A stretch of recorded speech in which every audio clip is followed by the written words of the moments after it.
삼성전자가 작년에 사상 최대인 164조 7천억 원의 매출을 기록했습니다. 금융당국은 오늘 시장에 떠돈 북한 경수로 폭발 루머에 대한 조사에 나서기로 했습니다. 국방부는 미국의 신국방 지침 발표와 관련 주한미국 전력에는 전혀 영향이 없다는 미 국방부의 설명을 들었다고 밝혔습니다. 한나라당 고승덕 의원이 폭로한 전당대회 돈봉투 사건의 파장이 점점 커지고 있습니다. 시청자 여러분 안녕하십니까. 생경제 현장의 임동석입니다. 오늘 우리 증시 하락으로 마감을 했습니다. 코스피는 20포인트, 코스닥은 3포인트가 각각 빠졌습니다. 윤경환 기자를 연결하죠. 안녕하십니까. 안녕하세요. 네, 오늘 또다시 북한 관련 루머가 돌면서 증시가 출렁거렸는데요. 오늘 마감 시황이 어땠습니까?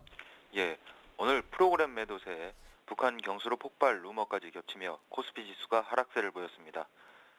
코스피 지수는 오늘 어제보다 20.60포인트 내린 1843.14에 장을 마치며 사흘 연속 하락했습니다. 프랑스의 신용등급 강등 가능성 등 유럽 리스크가 투자 심리를 위축시킨 가운데 프로그램 매도 물량이 크게 늘어나며 지수를 끌어내렸습니다. 특히 장중 북한 영변 경수로에서 대폭발 사고가 발생했다는 루머가 돌며 2% 넘게 빠지기도 했습니다.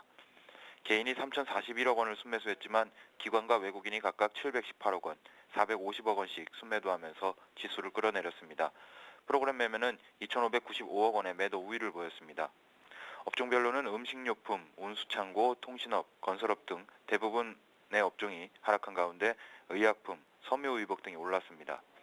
시가총액 상위 종목 가운데는 하이닉스가 1.67% 오른 것을 제외하고 LG화학, 기아차, 현대차 등이 대거 약세를 보였습니다. 삼성전자는 사상 최대 실적 발표에도 불구하고 어제보다 1.42% 떨어진 104만 원에 장을 마쳤습니다. 오늘 상한가 10개 종목을 포함해 265개 종목이 올랐고 하한가 1개 종목을 포함해 554개 종목이 내렸습니다. 네, 최근 바이오주가 유독 강세를 보이고 있는데요. 신약 출시에 대한 기대감 때문이라죠? 예, 바이오 종목들이 신약 출시에 대한 기대감 때문에 꿈틀거리고 있습니다. 그동안 실적에 비해 주가가 높다는 평가를 받아왔지만 신제품 생산으로 실적이 개선될 경우 주가도 재평가를 받을 수 있을 것으로 지적되고 있습니다. 오늘 한국거래소에 따르면 의약품 업종은 올 들어 4.58% 상승했습니다. 새해 들어 코스피 지수가 0.99% 상승하는 데 그친 점을 감안하면 의약품 업종의 상승률은 단연 돋보입니다. 코스닥 시장의 제약업종 역시 0.31% 상승했고 바이오 종목이 대거 포함된 신성장 기업 지수는 무려 15.88% 올랐습니다. 제약업종의 상승을 이끈 것은 신약 출시 기대감입니다. 일약약품은 백혈병 치료제 라도티닙이 지난 5일 식품의약품안전청의 판매 허가를 얻으면서 이날 가격 제한폭까지 올랐습니다. 영진약품 역시 아토피 치료제의 식약청 허가를 기다리는 과정에서 올 들어서만 20.62%나 급등했습니다. 또 관절염 치료제의 식약청 허가를 신청한 메디포스트와 줄기세포 치료제를 앞세운 차바이오엔 등도 최근 제품 상용화를 눈앞에 두면서 주가가 큰 폭으로 출렁이고 있습니다. 전문가들은 바이오 업체들의 제품이 상용화될 경우 지나치게 높게 형성된 해당 종목의 주가 수익 비율이 정상화될 수 있을 것으로 내다보고 있습니다. 한국거래소에 따르면 지난 12개월 수익을 기준으로 할 경우 메디포스트의 주가 수익 비율은 562.45배를 기록하고 있고 일양약품 343.58배와 시젠 136.46배, 셀트리온 35.24배 등 다른 바이오 종목들도 주가 수익 비율이 다른 업종에 비해 높은 편입니다. 김희성 하나증권연구원은 영진약품의 경우 최근 5년 동안 1,300억 원 안팎의 매출에서 정체됐는데 라도티닙이 본격 생산될 경우 실적 개선이 가시화될 것이라며 국내에서만 400억 원에서 500억 원 이상의 매출이 가능할 것으로 보여 고주가 수익 비율 부담이 해소될 수 있을 것이라고 설명했습니다. 정보라 대신증권연구원 역시 메디포스트의 최근 4년간 매출은 200억 원 안팎에 그친 데 비해 주가는 15만 원에서 17만 원대에 형성돼 있다며 주가 수익 비율이 500배가 넘는 등 주가가 높게 형성된 상황이지만 올해 연골세포 치료제 카티스템이 허가돼 시판될 경우 주가가 재평가 받을 가능성이 높다고 분석했습니다. 네. 자, 하지만 이제 신약이 출시된다 하더라도 이제 그것들이 확실히 성공하기 전까지는 이제 기대감만으로 투자하기엔 좀 위험 부담이 높지 않나 그런 염려가 드는데요. 어떻습니까? 예. 전문가들 일부에서도 신제품 출시에 대한 지나친 낙관은 금물이라는 경고를 하고 있습니다. 셀트리온의 경우 관절염 치료제 레미케이드와 유방암 치료제 허셉틴의 임상시험을 마치고 시판 허가를 준비하고 있지만 올 들어 주가는 한 차례도 오르지 못한 채 뒷걸음질만 치고 있습니다. 증권사의 한 제약 담당 애널리스트는 셀트리온이 당초 12월 말에 국내 식약청에 시판 허가 신청서를 낼 것으로 계획했는데 아직 제출이 안 된 것으로 알고 있다며 신제품 출시에 대한 불안감이 남아있는 데다 출시 이후 매출을 확신하기에는 아직 이른 상황이기 때문에 섣부른 기대는 바람직하지 않다고 설명했습니다. 네, 자, 지금까지 증시 소식 윤경환 기자였습니다. 감사합니다.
네, 오늘의 주요 뉴스를 전해드립니다. 삼성전자가 작년에 사상 최대인 164조 7천억 원의 매출을 기록했습니다.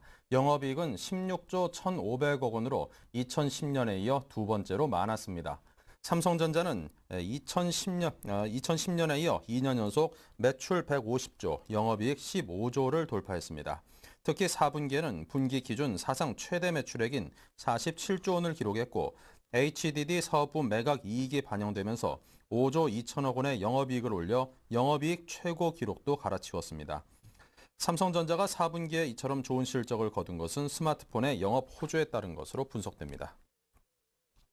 금융당국은 오늘 시장에 떠돈 북한 경수로 폭발 루머와 관련해 풋옵션 등을 이용한 작전 가능성이 있다고 보고 본격적인 조사에 나서기로 했습니다. 금융감독원은 소문의 원천을 거래소와 함께 파악 중이라며 풋옵션을 노린 작전 가능성을 포함해 철저히 조사하겠다고 밝혔습니다. 오늘 시장에서는 북한 영변 경수로가 오전 11시께 실험 도중 폭발해 고농도 방사능이 북서풍을 타고 빠르게 서울로 유입되고 있다는 소문이 떠돌았고 코스피는 2% 이상 급락했습니다. 국방부는 미국의 신국방 지침 발표와 관련 주한미군 전력에는 전혀 영향이 없다는 미 국방부의 설명을 들었다고 밝혔습니다. 임관빈 국방부 국방정책실장은 미국 국방부의 피터 라보이 아태안보 차관보 등이 신국방 지침을 지난 4, 5일 사전에 설명했다며 오히려 아태 지역에 대해 안보 협력을 강화한다고 분명하게 입장을 전했다고 말했습니다. 청와대 측도 우리 안보에 큰 영향을 주는 것은 아니다며 유럽과 중동에 미국 전체 전력을 정비하는 것으로 어떤 면에서는 미국 안보의 힘이 아태 지역으로 좀 옮겨오는 것으로 이해하고 있다고 설명했습니다. 한나라당 고승덕 의원이 폭로한 전당대회 돈봉투 사건의 파장이 점점 커지고 있습니다. 오늘 일부 언론들은 한나라당 한 재선 의원의 말을 인용해 한나라당 전당대회 때 돈봉투를 돌린 후보는 박희태 국회의장이며 봉투를 건넨 사람은 김효재 정무수석이라고 보도했습니다. 이에 대해 박 의장과 김 수석 모두 사실 무근이라고 강력 부인하고 있습니다. 한편 고 의원은 오는 8일 검찰에 참고인 자격으로 출두해 돈봉투 사건에 대해 상세하게 밝힐 예정입니다. 65세 이상 노인들 중에 절반은 돈이 없어서 병원 치료를 포기하는 것으로 나타났습니다. 질병관리본부가 전국 1만여 명을 대상으로 설문조사한 결과 65세 이상 노인 중 최근 1년간 병원 치료가 필요하지만 경제적인 이유로 포기한 사람은 50.5%에 달했습니다. 경제적인 이유로 치료를 포기한 비율은 나이가 많고 소득이 적을수록 높았습니다. 연령별로는 70대 이상이 42.3%로 가장 많았고 60대 27.6, 50대 18.2% 순이었습니다. 소득별로는 소득이 가장 낮은 그룹에서 경제적 문제로 병원에 가지 못한 비율이 27.2%로 가장 높았고 소득이 가장 높은 그룹은 10.1%로 가장 적었습니다. 대한적십자사는 현재 혈액 보유량이 적정 보유량인 5일분에 못 미치는 3일치 수준이라며 국민의 적극적인 헌혈 참여가 절실하다고 밝혔습니다. 현재 A형과 O형 보유량은 각각 1.5일분과 1.9일분으로 2일치에도 못 미치는 실정입니다. 한적 관계자는 최근 한파와 방학 등으로 단체 헌혈이 줄어 혈액 보유량이 감소했다며 오는 설 연휴에는 혈액 부족 사태가 심각해질 것으로 예상된다고 설명했습니다. 네, 조달 시장의 참여 조건이 강화됐는데도 불구하고 여전히 위장 중소기업의 가로채기 문제가 불거져서 업계의 불만이 크다고 합니다. 황정원 기자를 연결해 보죠. 안녕하십니까? 네, 안녕하세요. 네, 대기업이 자회사를 만들어서 참여하거나 또 중소기업이 규모가 커졌는데도 불구하고 분사를 해서 규모를 작게 하는 식의 꼼수가 한창 논란이 됐다고 하는데요. 가구업계에서 또 한 번 문제가 불거졌다고요? 네, 정부가 중소기업 기본법 시행령 개정을 통해서 올해부터 지난 3년 평균 매출액 1,500억 원 이상이나 자기 자본이 1,000억 원 이상인 경우에는 중소기업 졸업 요건이 해당됩니다. 그래서 리바트, 퍼시스, 브루네오 등의 브랜드 가구 업체가 이제 조달 시장 참여가 올해부터 제한이 되는데요. 하지만 퍼시스는 조달 시장 참여를 위해서 지난 2009년 말에 교육용 가구 사업 부문을 인적 분할을 통해서 팀스라는 회사를 설립했습니다. 이 팀스 지부는 퍼시스 오너인 손동창 회장 일가와 비상장 계열사인 시디즈와 일룸 등을 합치면은 약 40% 정도 해당 지분을 보유하고 있는데요. 그래서 계열사나 다를 바 없습니다. 실제 이 팀스는 퍼시스 생산 공장 등 일부 내부 시설을 임대하는 방식으로 직접 생산 요건을 갖춘 뒤 기존 퍼시스의 등록 품목을 자사로 전환해 등록하는 작업을 추진해왔고 다음 주에는 조달청과 계약을 맺을 것으로 전해지고 있습니다. 이는 다수 공급자 계약 제도에 따라서 나라장터 쇼핑몰에 제품을 등록한 뒤 공공 조달 시장에서 사업을 따낼 수 있다는 것을 의미합니다. 네. 자, 그렇다면 가구 조달 시장의 규모는 얼마나 되는지요? 네, 이 조달 시장 규모가 지난해 기준으로 4천억 원에서 5천억 원 가량 규모인데요. 이 퍼시스가 차지하는 비중은 약 20%에서 30%, 즉 1천억 원에 좀 못 미치는 만큼을 차지하고 있습니다. 이 반면 전체 업체 중에서 40%가량이 이 조달 시장에서 1억 원 미만을 좀 차지하고요. 90%가 20억 원 미만의 실적을 올린 중소업체들입니다. 그래서 이제 중소업체들의 반발이 클 수밖에 없는데요. 이 퍼시스가 내려가고 이제 중소업체들끼리 경쟁을 해보면은 어떻게 좀 나눠 먹으면서 해볼만 하다라고 생각을 하고 있었는데 결국 팀스가 진출해서 그 몫을 그대로 가져갈 것이라고 이제 주장을 하고 있습니다. 그래서 중소가구업체들의 모임인 가구산업비상대책위원회는 일단 국회 움직임을 지켜보면서 안 될 경우 더 강경책도 불사할 태세를 보이고 있습니다. 네. 자, 그렇다면 국회 움직이려면은 이런 위장 중소기업의 입찰 참여를 제한하기 위한 입법 활동이 있는 걸까요?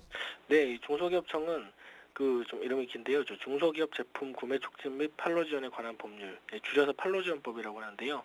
이 개정안을 의원 입법 형식으로 내놓아서 참여를 제한하기 위해서 법을 내놓았는데요. 하지만 아직 국회 지식경제위원회 법안심사 소위원회도 통과하지 못하고 좀 계류되어 있는 상태입니다. 이 민생 법안 중에 하나로 꼽혔는데도 불구하고 이 연말에 국회가 파행을 겪다 보니까 통과되지 못하고 남아있는 상태인데요. 이 법에 대해서 잠깐 설명을 해드리자면 판로지원법 개정안은 공공조달 시장에 참여할 수 있는 중소기업의 조건을 더 세분화한 것입니다. 아까 초기에 말씀드린 그 기준보다 물적 분할에 의해서 신설된 중소기업과 존속하는 기업이 같은 종류의 사업을 영위하거나 아니면 이제 대기업이 실질적으로 지배하고 그 대기업과 같은 종류의 사업을 영위하는 경우 등에 중소기업자 간 경쟁 입찰 참여를 금지한다는 내용이 담겨 있습니다. 즉 이 개정안이 통과된다면은 팀스가 이제 조달 시장에서 사업을 하기가 좀 어려울 것 같고요. 그래서 정부는 다음 임시국회 처리를 기대하고 있는 상황입니다. 네, 자, 지금까지 황정원 기자의 도움 말씀이었습니다. 감사합니다. 네, 감사합니다.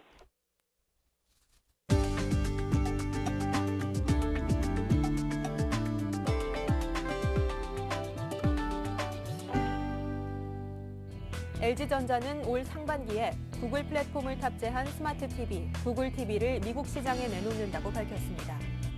LG 구글 TV는 스마트 TV 플랫폼으로 구글 TV OS가 탑재되며 사용자는 구글 TV가 제공하는 구글 서비스와 애플리케이션을 즐길 수 있습니다. 또 TV를 보면서 검색, SNS를 동시에 할 수 있는 멀티태스킹 기능도 장착됩니다. KT는 청소년 요금제 사용자들에게 청소년 로밍 일시 허용 서비스를 제공한다고 밝혔습니다. 그동안 청소년 요금제 사용자들이 로밍을 원할 경우 일반 요금제로 변경해야 했지만 이 서비스를 이용하면 보호자의 신청으로 추가 요금 없이 로밍 서비스를 이용할 수 있습니다. 데이터 로밍 요금 상한 서비스가 자동 적용돼 요금이 10만 원에 도달하면 저절로 데이터 로밍이 차단되고 하루 10,000원만 내면 3G와 와이파이 데이터를 무제한 사용할 수 있는 올레 데이터 로밍 무제한 요금을 선택할 수 있습니다. STX 에너지가 강원도 삼척시 근덕면 일대에 에너지 산업과 관련 제조업을 포괄하는 에너지 복합산업단지를 국내 최초로 조성합니다.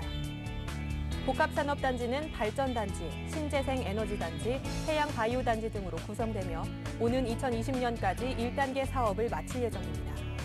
이번 사업으로 지역 경제에는 3조 6천억 원의 부양 효과가 기대되고 근무 인력 등 5천여 명이 유입될 것으로 예상됩니다. 기아자동차는 오늘 63 컨벤션 센터에서 전국 지점장 판매 결의 대회를 열고 올해 내수 점유율 33%를 달성키로 목표를 세웠습니다. 기아차는 올해 K-R 시리즈, 모닝 레이 등 인기 차종의 판매 강화와 함께 대형 세단을 성공적으로 출시해 점유율 목표를 달성할 계획입니다. 네, 이상으로 금요일 센 경제 현장을 마칩니다. 감사합니다.